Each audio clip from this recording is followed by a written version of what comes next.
It is possible we might have a PR Chase joining us in the booth for this next match, which is now being created. And it is a standard match, normal rules. It looks like it's going to be a pretty interesting one here. It's got switching on too. You might want to keep that in mind before making bets. Switching matches are the ones where people really bet high because it's truly a test of skill and your internet latency. Indeed, it's a lot about internet latency. Trying to think forward, thinking ahead can be a key to victory. The blue team will have Shaymin, Electrike, and Sealeo. And on the red team, we're going to have Illumise, Bronzong, and Mr. Mime. Some people like to call it Mr. Meme. I don't know, he looks like he's pretty alright right now. He's got alright stats, though. He doesn't look like he's the best Pokemon that Red's got.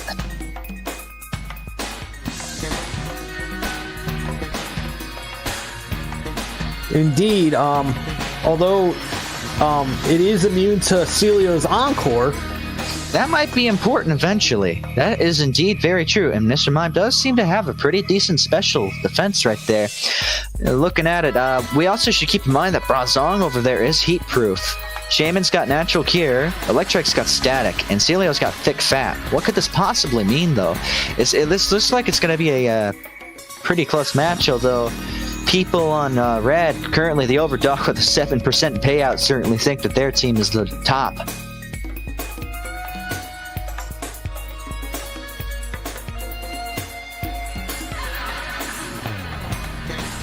Oh, simulator, don't do that. Well, looking here, guys, you might want to start making some bets because your bet bonus will be running out in about 25 seconds. Yes, just under 1 minute to make your bets for this standard match with switching on. Still looking like the odds are stacked against blue, which still looks like they're going for that defiance mode right there currently. Oh, but wow. I'm sure someone will put up a mood instead of sticking with the RNG. And if you hear that music now, that means that your betting time is running out and your bet bonuses are up, so please place your final bets.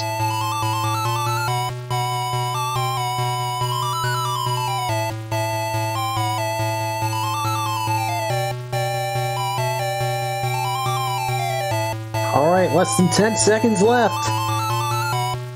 We are about to get this match underway here. And it looks like the odds have finally evened themselves out because people realize it might actually be a pretty decent chance for either team to win here. MV Chan had a humongous bet on the blue side. We enter the Gateway Coliseum, where it will be the yellow trainer and the red trainer. Yellow trainer and red trainer both sent out their respective Pokemons of Shaymin and Illumise.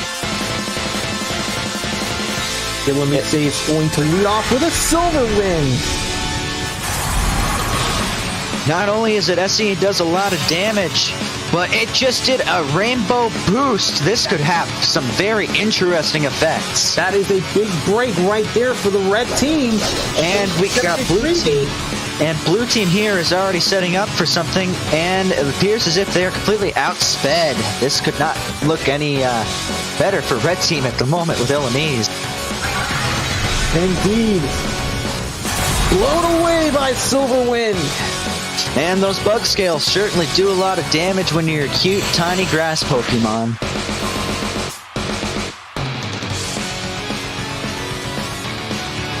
Appears as if our boys here on blue are going to be sending out Sealeo to combat Illumise. So now it's Illumise versus Sealeo. Illumise will start with Silver Wind once again. It's going for the Rainbow Boost again, possibly, but it looks like it's denied, and Sealeo goes for the Ice Beam. Remember, Ice Beam... Critical hit! Oh, but it's a crit! Barely holds on! You gotta remember, though, Ice is not super effective against Bug. Most people have that, misconception. Definitely a misconception indeed, although in real life you would think that'd be the case. Sealeo barely holds on after that very strong Giga Drain attack. And Sealeo here uses Aqua Tail, perhaps hoping to get another good hit in on Illumise, but it does not do enough. Illumise is down to about, I'd like to say, its last tenth of health right there. Illumise will go with another Giga Drain. And Sealeo is drained. Sealeo is drained, and Illumise is feeling that relief right about now, even though it doesn't do much. Sealeo goes down after being drained of his energy. So now all the blue team has left is Electrike. And we love those emote rains, guys. Yes, PR Chase. PR Chase is a good one. And of course, welcome back, Hooter. Alright, well, it's Electrike versus Illumise here, and Illumise goes for another Silver Wind. And Electrike is well in critical health. That had to hurt. Charge Beam, however, I think it knocks out Illumise. And Illumise gets zapped down. But the red team is in excellent shape. They still have their Bronzong and their Mr. Mime versus a critical health Electrike. Well, it is TPP, and I've seen some crazier RNG things happen, but looking at it right now, it does not look good at all for blue team. Electrike does hit first with a Thunderbolt. Thunderbolt is about 1/3 of the damage there in Bronzong, but it's not enough. Not even close, and the red team will get a 110% payout. Not bad at all. Looks like the people on red were right in need to bet there. Thank you, TPP Trumpet, for using those Shaymin noisemakers.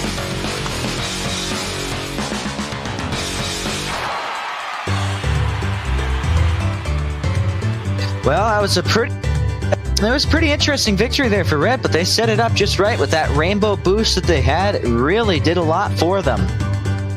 Yeah, that was definitely a turning point in the match.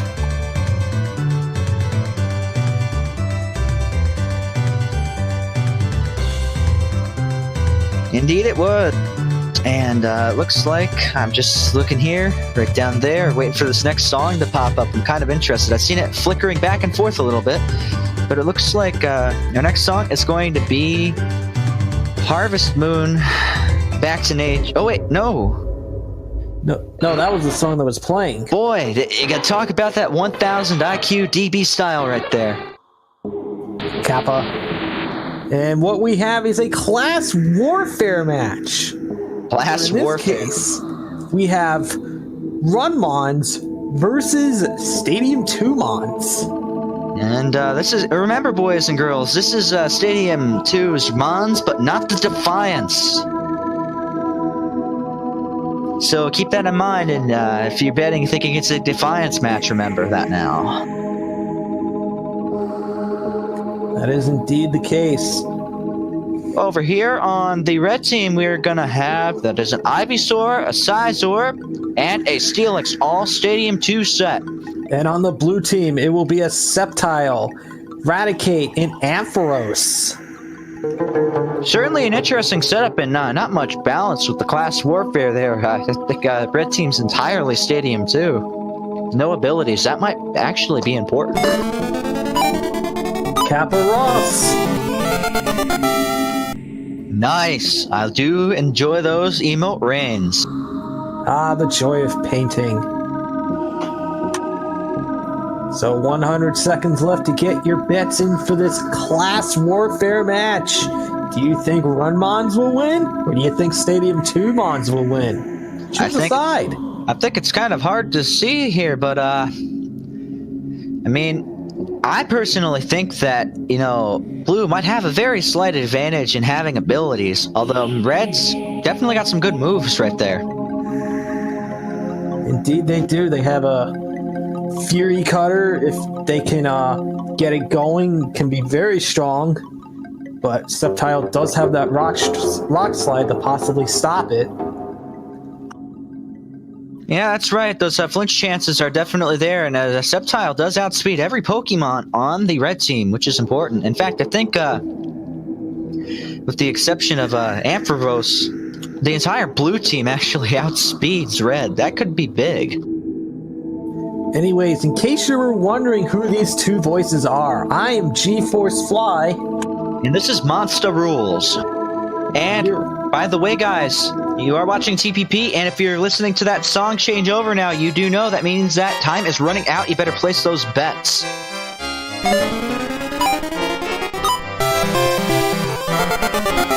Apparently this one's angry.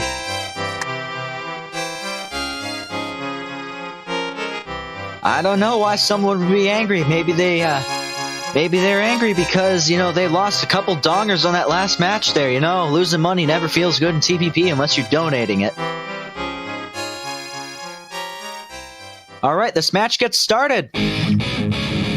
And we are heading to the Stargazer Coliseum, where Mysterio may be watching over us. It will be the green trainer, and it will be the red trainer. They each send out their respective Pokemon. Blue team sends out Sceptile, and red team sends out Ivysaur. Sceptile will lead off and start with an Energy Ball. Looking for a possible special defense drop. Quad resisted. I think that's what they're going for, because that's a quad resisted thing, and it looks like our red team here is starting to set up with a Fury Cutter spam. Indeed. The more often it's used, the stronger it gets.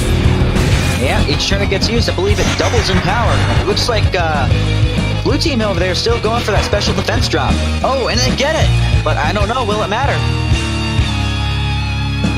Ivysaur comes in with another Fury Cutter. That does a lot more damage. Sceptile is about 2/3 health. Ivysaur looks like he's got about a decent amount of health left there. Landing another Energy Ball there onto Ivysaur, and it still doesn't do that much because it's quad resistant.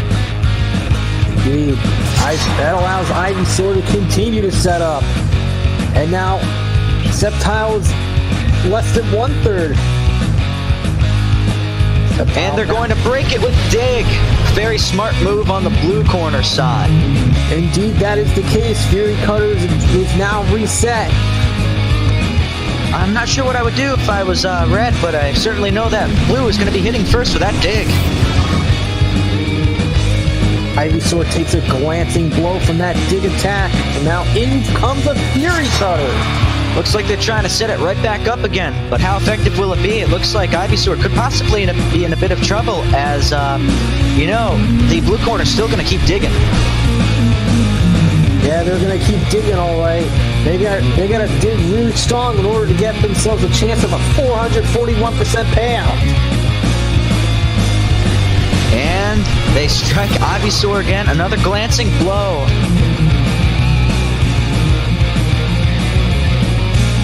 Ivysaur still goes for a Fury Cutter, even though looks like, you know, Ivysaur's in trouble. So Sceptile, but it all depends on which move goes. Yeah, in my opinion, Fury Cutter has been the best move because Solar Beam's resisted and Leech Seed can't be used on a grass type.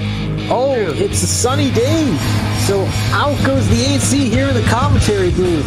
Yeah, we have fans. It's a good thing that we do have fans. I think I'm going to have to put on a little bit of this SPF 70 here.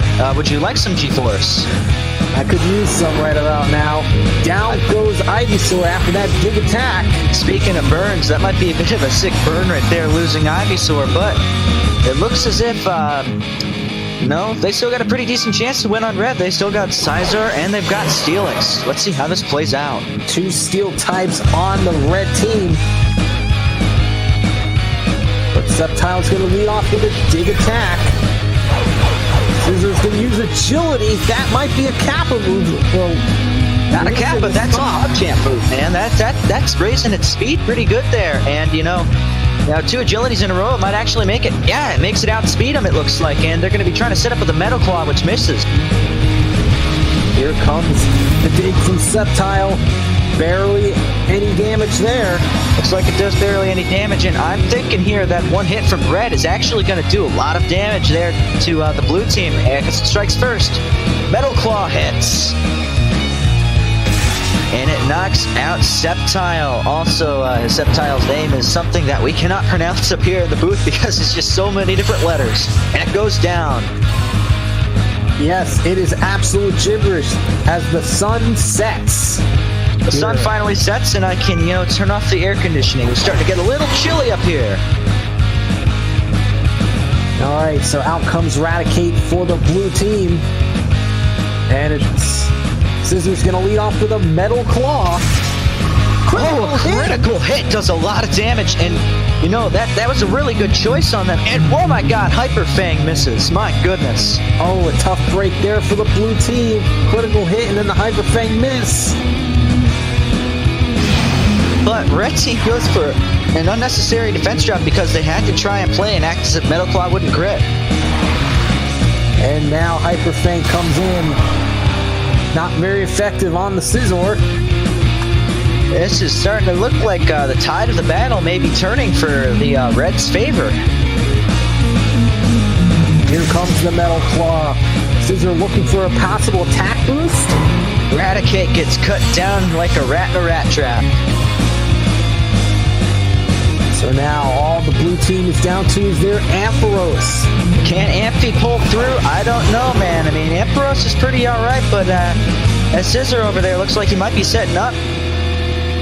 He's got that high speed, as we all know, and I mean, he already outsped Ampharos as it was, I believe. And Ampharos is going to use Dragon Pulse. That is a very curious move choice. Probably not the best. I don't know what they're going for, because I think it's Dragon Breath that paralyzes, not Dragon Pulse. Scizor strikes with a cut, I think hoping for the increased chance of a crit, which they get, and down! Oh, no. That drags Ampharos down pretty good there. Ouch, that had to hurt. The cut actually critically. Normally, that does not have a high critical chance. That would be Slash. Scizor comes in with another cut. I don't know there, G-Force. I believe that cut in Gen 4 does have a higher crit ratio. But Ampharos just got cut down.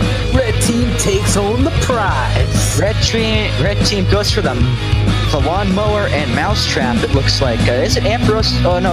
What is Ampharos even? It looks kind of like a mouse sometimes. It looks... I can't even tell what it is sometimes. But red team wins with that small 22% payout. But for those who bet early, I'm sure it's a bit better. As the Panorama Cotton song comes on. So what is Ampharos exactly? You know, it starts out as a sheep, but then it like completely changes. It kind of gets me off guard. Yeah, and apparently its tail can be used as a very bright light. As we know by Amphi in the lighthouse over in Olivine, Amphi is recovered from his sickness that he seems to get every time we do a run through the Johto region. All right, and